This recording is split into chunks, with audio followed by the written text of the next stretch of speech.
পুরুলিয়া জিলা school group এর প্রশ্নে জলপূর্ণ অর্ধেক গ্লাসে একটি পেন ডোবালো, জলের ভেতরে পেন বাঁকা বলে মনে হয়, যে ঘটনার জন্য সেটা হলো আলোর প্রতিসরণ। তড়িৎচুম্বকের যে বাহুতে তড়িৎ প্রবাহ ঘড়ির কাঁটার বিপরীত দিকে সৃষ্টি হয়, সেই প্রান্তে কি তড়িৎ উৎপন্ন, মানে সেই প্রান্তে উদ্ভব হয় কোন মেরু? দেখো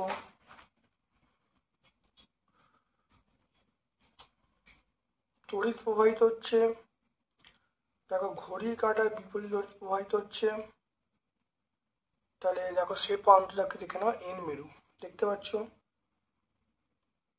দেখে নাও এদিকে তড়িৎ প্রবাহিত হচ্ছে ঘড়ি কাঁটার দিকে, এদিকে এন মেরু তৈরি হচ্ছে, তাহলে আমরা বলবো এন মেরু। এন মেরু মানে আমরা উত্তর মেরু বলবো। তারপরে চলে এসো রাসায়নিক শক্তি তড়িৎ শক্তিতে রূপান্তরিত হয়। রাসায়নিক শক্তি তড়িৎ রূপান্তরিত হয় সেটা আমরা বলবো তড়িৎ কোষ বলবো, তড়িৎ কোষ।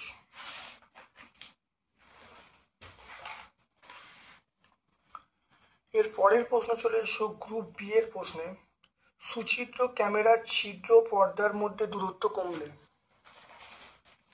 দেখো ছিদ্র পর্দার মধ্যে দূরত্ব কমলে প্রতিকৃতি ছোট হবে, দেখে নাও ছোট হবে, তাহলে আমরা বলবো ছোট হবে।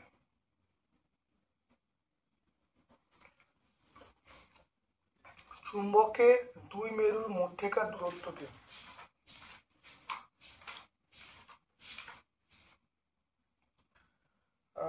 এটা আমরা চুম্বক দৈর্ঘ্য বলবো।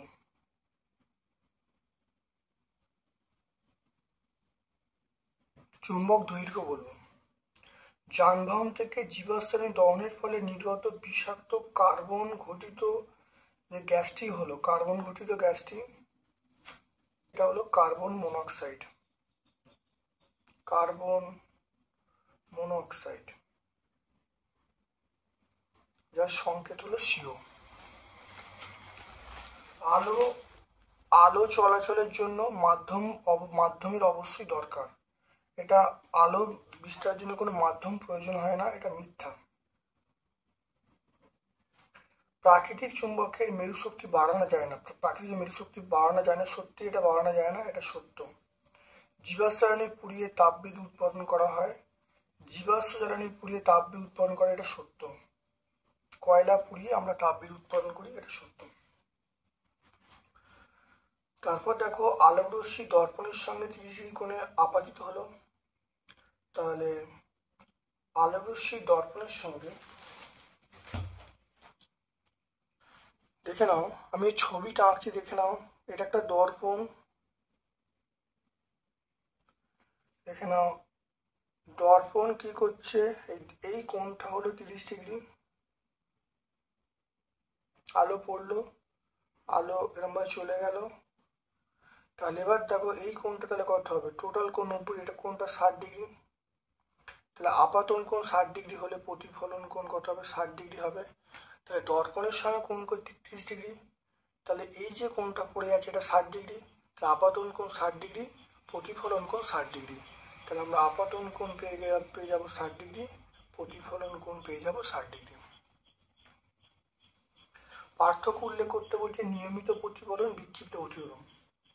নিয়মিত প্রতিফলন, দেখো মসৃণ তলে যে প্রতিফলন ঘটে তাকে নিয়মিত প্রতিফলন বলবো, আর বিক্ষিপ্ত প্রতিফলন অমসৃণ তলে যে প্রতিফলন করে বিক্ষিপ্ত প্রতিফলন বলবো। আর নিয়মিত প্রতিফলনের উদাহরণ আমরা বলবো আয়না বা স্টিলের মসৃণ বাটি, আর বিক্ষিপ্ত প্রতিফলনের উদাহরণ বলবো আমরা দেয়াল বলবো, দেয়াল, কাগজ, এগুলো বলবো।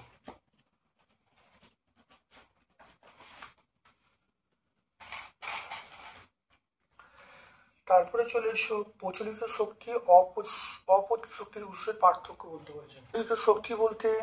প্রচলিত শক্তি বলতে অর্থাৎ তড়িৎ শক্তি বা তাপ শক্তি উৎপাদনের জন্য যেসব শক্তির ব্যবহার ব্যাপকভাবে করা হয় তাকে বলে প্রচলিত শক্তি উৎস। আর অপ্রচলিত মানে যেসব শক্তি উৎসের ব্যবহার এখনো পর্যন্ত ব্যাপকভাবে প্রচলিত নয় তাকে বলবো অপ্রচলিত শক্তি উৎস। প্রচলিত শক্তি উৎসের উদাহরণ আমরা বলবো কয়লা, খনিজ তেল এবং প্রাকৃতিক গ্যাস। আর এখানে আমরা বলবো দেখো সূর্য, বায়ুপ্রবাহ, জোয়ার ভাটা শক্তি, এগুলো সব বলবো। আর প্রচলিত শক্তির আরেকটা পয়েন্ট হলো এর দেখো বায়ু দূষণ ঘটবে, আর অপ্রচলিত শক্তি উৎসে দেখো বায়ু দূষণ ঘটবে না। তাহলে তিনটে পয়েন্ট, একটা সংজ্ঞা, একটা উদাহরণ, একটা পাঠন, আর একটা হলো যে তোমার দূষণ নিয়ে বললাম। গ্রুপ বি এর প্রশ্নে তোমরা চলে এসো। গ্রুপ বি এর প্রশ্ন, কাণ্ডে যেখান থেকে শাখা প্রশাখার সৃষ্টি হয় সেখানটা কি বলবো? এখান থেকে শাখা প্রশাখ বেরোয় তাকে আমরা বলবো পর্ব বলবো। তাহলে আমরা বলবো পর্ব। ফুলের যে অংশটা ফলে পরিণত হয় সেটা বলবো ডিম্বাশয় বলবো। একই উষ্ণতায় গ্যাসীয় অবস্থার চেয়ে দ্রবণের ব্যাপন, একই উষ্ণতায় গ্যাসীয় অবস্থার চেয়ে দ্রবণের ব্যাপন, একই উষ্ণতার চেয়ে দ্রবণের ব্যাপন কম হয়। তাহলে উষ্ণতা এক থাকলে গ্যাসীয় থেকে দ্রবণের বা তরলের ব্যাপনটা ঘটে কম। অভিস্রবণের সময় ড্যাশ অণুগুলি অর্ধগদ্য পর্দার মধ্যে যেতে পারে না। অভিস্রবণ প্রক্রিয়া দেখো দ্রাবকের অণু যেতে পারে, দ্রাবের অণু পারে না। তাহলে আমরা বলবো দ্রাবের অণু যেতে পারে না।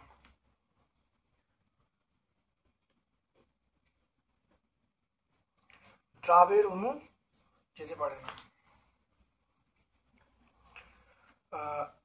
ব্যাপনের সময় পদার্থের অণুগুলো কম গাঢ়ত্বের অংশ থেকে বেশি গাঢ়ত্বের দিকে ছড়িয়ে পড়ে, এটা উল্টোটা হবে, বেশি থেকে কম, এটা আমরা মিথ্যা বলবো। আমের বীজে একটি মাত্র বীজপত্র থাকে। দেখো আমের দুটি স্থূল বীজপত্র থাকে, আমের দুটো স্থূল বীজপত্র। তাহলে আমের বীজপত্র কটা? দুটো। এটা মিথ্যা। তাহলে আমের বীজপত্র কটা থাকে? দুটো থাকে, এটাও মিথ্যা।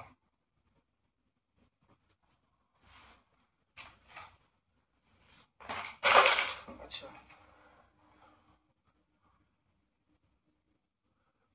মটরের পত্রাকর্ষ এটা আরোহণে সাহায্য করে, আর পাথরকুচির পাতা এটা বংশ বিস্তার করে। আলুর স্ফীতকাণ্ড কি ধরনের কাণ্ড? তাহলে আলুর দেখো স্ফীতকাণ্ড রূপান্তরিত মৃৎগত কাণ্ড। তাহলে বলবো রূপান্তরিত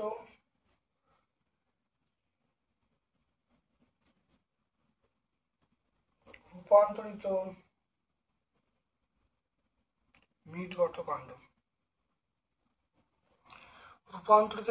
কাণ্ড।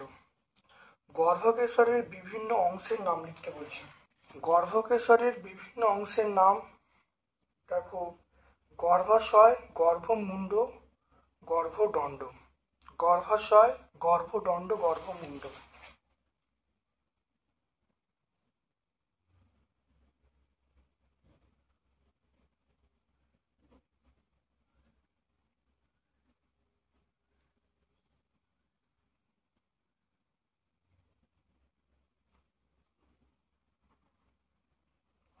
গর্ভাশয়, গর্ভদণ্ড, গর্ভমুণ্ড। কখনো কখনো পাতা বা কাণ্ড থেকে মূল বের হয়, কখনো কখনো পাতা বা কাণ্ড থেকে মূল বের হয়, কি বলে? পাতা বা কাণ্ড থেকে মূল বের হওয়াকে আমরা বলবো অস্থানিক মূল।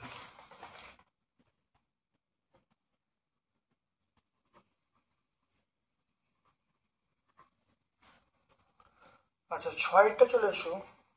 বর্তমানে পরাগমিলনের সমস্যাগুলি উল্লেখ করতে বলছি। তাহলে পরাগমিলনের সমস্যা, তাহলে পোকামাকড় মারার ওষুধ ব্যবহার, গাছপালা ধ্বংস, পরিবেশ উষ্ণতা বৃদ্ধি, পরিবেশ উষ্ণতা হ্রাস, এগুলো আমরা 211 পেজে পাবো।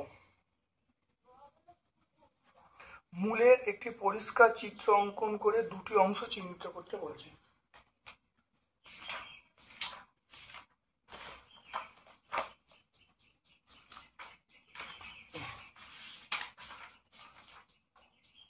দেখে নাও, মূলের দেখে নাও, প্রধান মূলের চিত্র আঁকবে, একে দুটো অংশ চিহ্নিত করে দেবে।